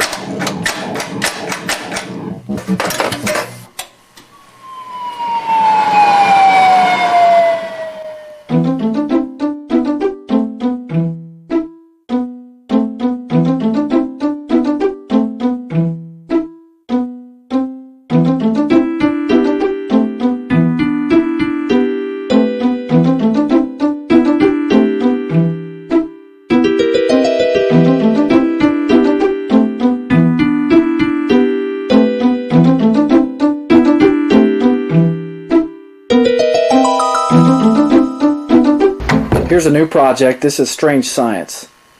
Strange Science is a fairly complicated game for a 6803. There's a lot to do on the playfield. Look at this. This is really nasty. This game had set in a cold storage pole barn, if you want to call it that, and it's set there for who knows how long, maybe years. And I purchased this game for $50, and it didn't have a coin door. I purchased this coin door. I have several spare coin doors, but since this is a 6803, it has a really funky connector here, and you can't get into the game setup without the connector, and you can't put credits on it without that, unless you do some hacking on that connector. I really didn't want to do that, so I was patient enough to order this or purchase this through a Mr. Pinball classified ad. A guy answered the call. Also, this board did not have the CPU board for the 6803, which also acts as a driver board, and so I had to buy that. I think I paid about $50 for it. The power supply board was with this game, if I recall, and then the soundboard, what was in there originally was not the turbo cheap squeak, which is what runs this system. Instead it was, I'm not for sure, it was some other variant of the Bally's. Now the transformer inside there, this was one of the original problems. The individual that I purchased the game from had the transformer laying outside of the game in a box. That's never a good sign. Anybody that would take the time to remove a transformer probably had transformer issues. And sure enough, they did. That particular transformer is out of a motor dome, another answered call to a classified on Mr. Pinball. Here's a shot of the transformer that was originally in this game. Take a look at the ooze coming out of it right there. That ooze is coming out of it because it has an internal problem. I'm not going to tell you exactly what it is because I have no idea. But the game was on, and I was working on it, trying to get it to come up and run. And, well, something's wrong inside there. It started to crackle. You could hear the paper crackling inside. And, you know, we started to dig in there a little bit. And who knows? You know, a transformer's not a complicated device at all. But whenever you do something like this, and you tap all over the secondary, and the primary's got all kinds of multiple inputs on it. It turns out to be kind of a strange thing. It's not serviceable, so you just got to get rid of it. So anyway, that was the old original, and then here's another old one that was pulled out of a motor dome. I bought this one again on Mr. Pinball, and there it is. It will match up with the exception of the feed that goes to the neon lights. Anyway, and replaced the transformer, bought a new CPU board there. It was broken, supposedly. It just needed a 6803 processor. The processor was fried, could have been turned in backwards or something like that. I did have to replace a couple of coils, not coils, but transistors. There was a couple up in there that were bad. So just tested the board before I put it in. Burnt new EEPROM chips there. And back to the soundboard, I burned another EEPROM for that. That's a motor dome turbo cheap squeak. And so I just burnt one and put it in there. And it's operating fairly good. Displays are fine. There is a segment issue there. I think it's a connector. But I will try to trace that back to the CPU and see if it's really happening there. Let's just power it on and see what happens. The CPU is going to blink. It goes through multiple blinks, kind of like the old ones. And then you see the playfield light up. Bally 6803s multiplex the lamps. Basically, they have an AB phase. Having an AB phase allows one lamp to be on for a small segment of time, and then another lamp to be on for the next short segment of time. and by flipping these back and forth multiple times a second, you're actually able to control twice the number of lamps. So you'll see most 6803 machines, just that they have gobs and gobs of lamps on them, and it really does make them look nice. The playfield here, while it's dirty, lit up a little bit now, it looks a little better. But as I peel this thing back and clean these parts and clean this playfield and put it back together, I think you'll like it. It comes out pretty nice. Here's the machine, lots of crap still to remove, but most importantly, a map of where things go. I've gotten into a habit of drawing these a few years ago. It's just important to document everything. It's a very crude drawing, and obviously not to scale, but things are described as to where they go. It's interesting to note that there's a couple of different posts here. There's blue posts there, and those are all tall ones. And then over here are some red posts. This is a good example of where one tall one is and one short one.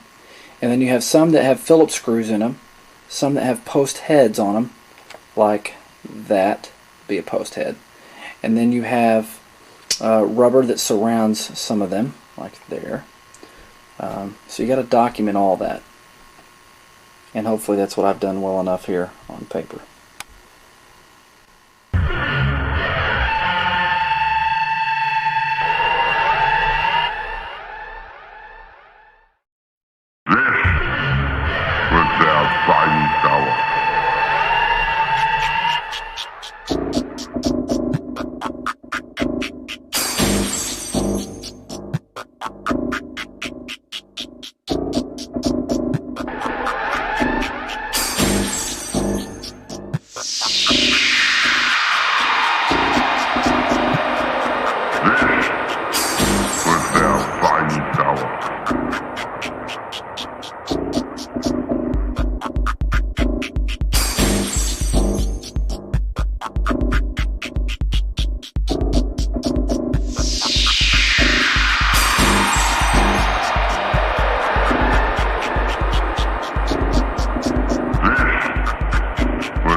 Alright. Yeah, alright. My name is Alberto Riviera. Buenos dias. Buenos dias. I'm from, where am I from? Mexico City. Hola, senor, senorita, where are the strippers? Meteor. Let's look at this one. Oh, by the way, we're the Grassy Brothers. How you doing? Yeah, how you doing? You know, I'm not so serious right now because I'm all done with all that serious work, and now we're going to talk about some of the video footage that we had in the very beginning of this flick, where we look at a lot of nasty, dirty machines. It's obscene. It was a sick-looking intro. I call it the Pinball Holocaust. It's going on today. So rescue a pinball machine and save a piece of history. How about that? Rescue a pinball machine, save a piece of history. In this Meteor right here, I rescued this from Gene Cunningham's auction. This was pictured in the back of a pickup truck in the intro of the video. The Meteor machine didn't run. The cabinet was rough. The playfield was fair. I mean, I never buy a game unless the playfield is at least fair. I thought I could clean the playfield up and make it look nicer, but really, surprise, after I get it all working, I strip it down to shop it out, and by golly, the playfield has a clear coat on it. And JP just zoomed in on this little screw back here. It had their own little ingenuity. They had stripped out this post here, so what they do is they just create another hole back in there. So the game wasn't even playing right. The rubber rings weren't right, the posts weren't in the right places. I used lots of wood glue, lots of toothpicks, and try to fix that. And by the way, it looked like it was kind of shiny on the video. Yeah, it is. It's that, you know that $1 clear spray I use on Backglasses in the, you know, well, that's what they used on the playfield. Now I might use the cheapo clear spray on the back of a Backglass, but don't use it on the playfield, please. I never ever said that. Okay. Okay. Shh. All right. Let's go over here. This is Mapuka. Hey, this game here. Yeah, great job. Thanks. Yeah, great job, tripod. This game Medusa, I bought this from a gentleman in Kentucky who had all this junk in this storage building. His wife was mad at him. He used to be an operator. This game was actually in one of these, and it didn't run right. It got 6 blinks on the CPU board, and I was thinking, you know, man, I really wanted a Medusa. Shine down the playfield. Shine down. Shine down upon the playfield. This Playfield is gorgeous, man. It's beautiful. Now, it's a little nicer than it was when I got it because, number one, it had right up in here, remember what it had up there? Dead mouse. Mylar. Oh. Had a dead mouse. It did. Yeah, and it had mouse pee. It had really kind of junked up the Playfield in here. But it really didn't mess up the art, thankfully. And then it had made its own little home down either this side or that side where it had bunched up a bunch of stuff. It stunk, man. It was gross. Yeah, there was like installation and stuff on there. Yeah, installation. Or installation. No, installation. Installation. Yeah, that was back before they made insulation. Yeah, I know. It was an old pinball machine. Yeah, right. Installation. So they had some installation in there, and poop and pee, and hey, when you see a little poop, a little pee, a little installation, hey, that's a restorable pinball machine, if you know what I'm saying. Oh yeah, quality. So anyway, took the game, stripped it down. First of all, get it working electronically, then tear into the Playfield. It was so nice, I decided to do some touch-up. Touch-up came out acceptable. Surprise, by me anyways. And then I chose to use diamond varathane to clear coat the game. This is a fabulous looking game. There are very few games of this era that have this kind of artwork on it. This is a fantastic looking game. And it plays a lot better. It's a lot faster playing game. And, you know, most people, at least, they may hate the way this game plays because they just hate Medusa and the way it uses zipper flippers and all that. But this game plays so fast and it looks so good. People all agree that, you know, it's a nice looking game. Even where the mouse had its home, the artwork is just nice. Yeah, it's beautiful. Yes. It's beautiful. In fact, oh my gosh, I got a little mouse poop. It's mouse poop. Yeah, I sealed that in. Now, this is an example of how to seal a game as opposed to the joker over here behind me who didn't know how to seal a game. Out of touch. The only thing left to do here, this game is so much nicer than the one behind me, which of course on the video you saw that I restored a Meteor. So it's going to go here. This one goes out to this shop. Some sucker gets it. It's a good game. It works good, man. It's fine. $1,500, right? $1,500 when you buy that? Sure. Okay, probably not. But backglass and cabinet. If I had a backglass and cabinet, this game would be almost perfect. Nice game. So we did definitely save this from the dump because it was going there. Here's a little black hole. Everybody needs a little black hole once in a while. Hey, this is one of, hey, come on. Sorry. What are you doing? I was going to take a 5-minute break. Yeah, I know you were. Black hole, the best of two backglass, no, the best of 5 different machines. The backglasses. I was so anal in the early days. I've been in this for 8 years. I had this about 8 years ago. This is one of the first games I ever had. The Playfield has been clear coated. I was young, innocent, and dumb. They clear coated it, and thank God it came out pretty good. But wear around pop bumpers. I sealed that in permanently. Maybe I shouldn't be talking bad about Mr. Meteor, but at least the game was clean as a whistle.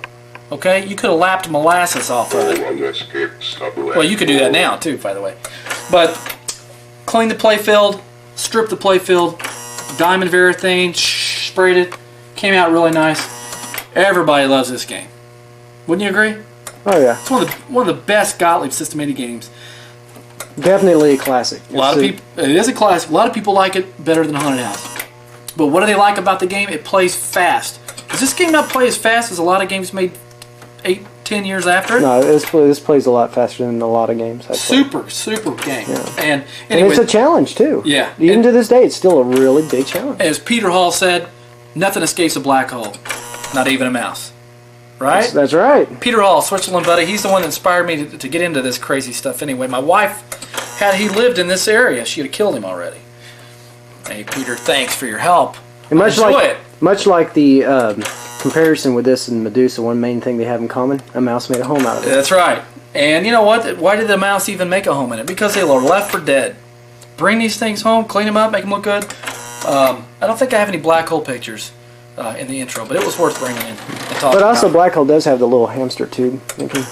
Dude, I'm telling you, there was a little animal environment that was crawling up. Up inside there, yeah. Okay, easy. You're hey, easy. You gotta come this way. I got a little stretch. Yeah, come over here. Oh, sorry. Golly, folks, I'm sorry, but my brother's... Look at that. That's nice work you're doing there, cameraman. We're back on. We're live. Keep the cameras running. Right here we have a haunted house. 1980-something Gottlieb. This is the best of 4. I know I threw a little bit in this about this game whenever I got back from Expo. I was all excited. I did my 2002 documentary. Oh, look at my haunted house machines. Woohoo, this is what I've been doing. Okay, this is what I ended up with. This is a really nice machine. It came out really good. I got a little better at touch-up. I cleaned all this up, threw a little Mylar on it, some more touch-up up here. Man, this is the best of the three that I got, and it came out really nice. These games were definitely left for the grave. They didn't have any dead animals in them, but they had all kinds of weird, not yet discovered funguses, well, fungi growing in it. Installation? It had some installation. It had white powderish looking stuff in there. Somebody said that was kind of like maybe drugs. On one of your previous videos, I think you've actually showed where it looked like poop, like cat poop. Oh, I did. Or Yeah, something. it was. Dude, there was some. That was nasty. What was the game I had the bones in? Wasn't that this one? I think it may. Yeah, I think it was one of these. Because you're looking at bones, the trash chicken of all, bones, and something. all the stuff you pulled out of it. It was just. Well, anyway, I want you to know that as soon as I get done cleaning a game like that, I usually eat something like fried chicken myself. Yeah, and you without washing my hands. That was gross. That was a very sick, gross scene. Robbie's got it in a scrapbook right now. Yeah, the bones. Look, anytime you can restore a machine, if you can just find ways to get through the grotesque moments, it's worth it. Here we have a haunted house, and and it's haunted with the souls of those little chickens or whatever it was. I don't know. Maybe there was a raccoon that lived in there at one point. It could have been. Hey, let's come on down here and look at Sinbad. I can't go any further. Remember? We can't go any further because he's strapped. Yeah. We got a leash around him. Yeah, batteries went dead. We're back. We're talking about Sinbad. System 1, Left 4 Dead. Same place I got Medusa. And why is it Left 4 Dead? Because all that junk inside the cabinet goes bad. And so what do? Well, maybe you buy some new stuff and put in there. Maybe just one new stuff. This is Pascal Jannon's PI1X4 board. You can read all about it on popbumper.com in the review section. It's one of the greatest inventions ever done for pinball. It's awesome. Highly recommended. Pascal's a freaking genius. We love you, man. You rock, Pascal. Pascal's from France, too. And he speaks perfect English. Not only is he a pinball electronics genius, but he speaks perfect English. That's great. And he's French. Did I mention he was French? Alright, anyway. This game was Left 4 Dead. This was a lot of Gottlieb System 1 games are Left 4 Dead. That's no big surprise. Why? Why are they Left 4 Dead? Because they had the old junky CPU board in it that was jacked up. It had that interconnect cable that's got crap growing on it. It's got batteries that leak. Most of these games don't have a ton of wear. This one didn't have a ton of wear. But electronically, it was a... Man, I don't want to use that word because this is like a PG movie. It was really bad, we'll say. Underneath it, it had gross things in it too. You just vacuum, clean them out, mop them out, tump it over, let the crap fall out in the yard, whatever. Whenever it's all cleaned up, and you strip the playfield down and clean it all up, you know, it came out pretty good. Except for some lamp sockets that don't want to work. I think there's 3, 4 lamp sockets that have really bad days, like today. Hey, the game plays great, and Pascal adds a lot with his software. Rescued from the grave. I'm telling you, James' wife would have had these sledged and burnt if she had any way about it. And remember, James did a lot of those because he saved all those backglasses. Whatever. Hey, you know what we're going to do now? We've talked about the old stuff. The video focuses in on a Meteor, a much nicer Meteor. But now we're going to talk about newer games, because there's some newer games that are Left 4 Dead too, once in a while. Well, what happened was I hired a new guy to clean my games for me. Say hi, Peyton. Peyton, he uses a method called the dust mop. What he does is he puts on like a little sleeper, and we just kind of let him go around with some Nova squirted on his feet, on his little nightgown, and he just kind of rolls around and gets them on his hands. Next thing you know, you got a clean pinball machine, right? Right? Come on. He's admiring his work. Yeah, he's admiring his work. Hey, Peyton, show him what you really like, huh? Oh, that's cool. $3,000 game, and I'll just let him do anything he wants. Behold, Circus Vulture. Now, in the beginning of the video, you see this exact game. In one of the scenes where we're covering some machines in a warehouse, and they're just covered with dust, heads are down, some glass is broken. This is one of the games that you see. This is one of the exact games. 2 years after I took that picture, I was able to obtain this game. It was completely filthy, completely dirty, had lots of issues, and I got a really, I mean, it was a decent price compared to today's prices on these games. It was a very decent price. I was able to get the game and put about 25 hours into it and make it look like this. It's probably got about 20, 30 plays on it since it's been critiqued and tweaked and, you know, little adjustments made. The game is beautiful. There's not a thing wrong with this game. Wouldn't you agree, JP? Oh, yes, yes. It looks brand new. Well, there is one problem, and that's with this. It's etched. The ball has etched itself into the plexi. Oh, I see that, yeah. And it's in really, it looks like it's not been touched, but that is as clean as it can get without trying to do some more aggressive technique to get rid of this. And that's just too bad.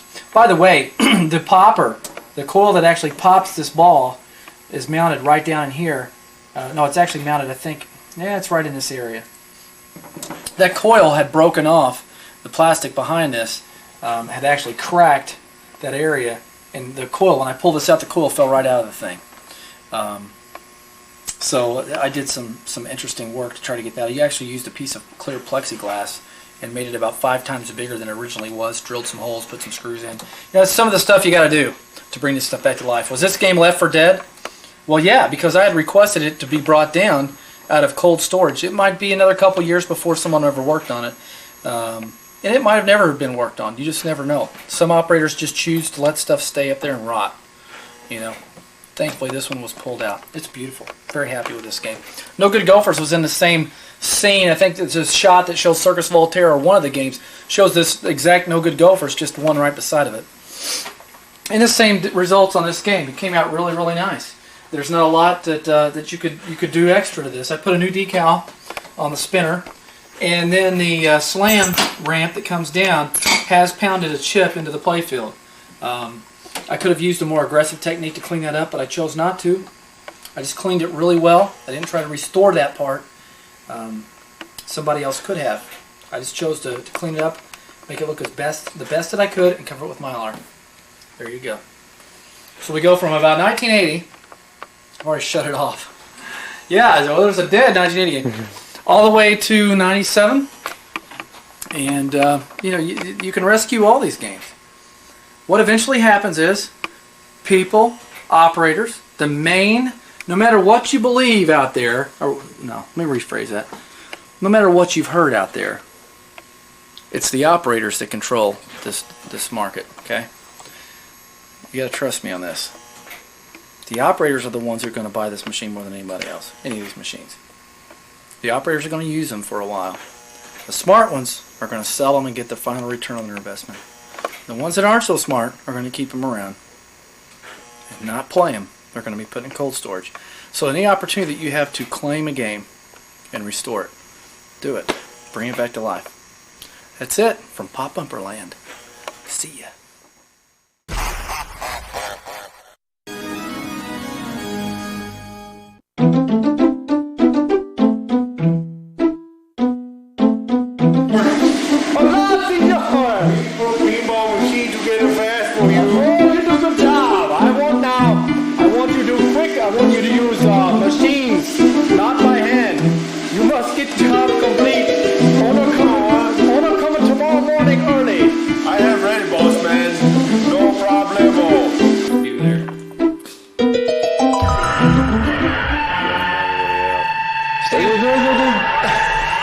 Okay, action, Steve. Action, Steve. Steve. Here we have Steve, still working on whodunit. This is part of the little newbie part, right? We're talking about pinball machines and stuff. It just gives Steve some time to maybe change his attitude about things. Steve over here is force feeding a rubber ring through a post because he won't take the post off. It's the principle of it now at this point.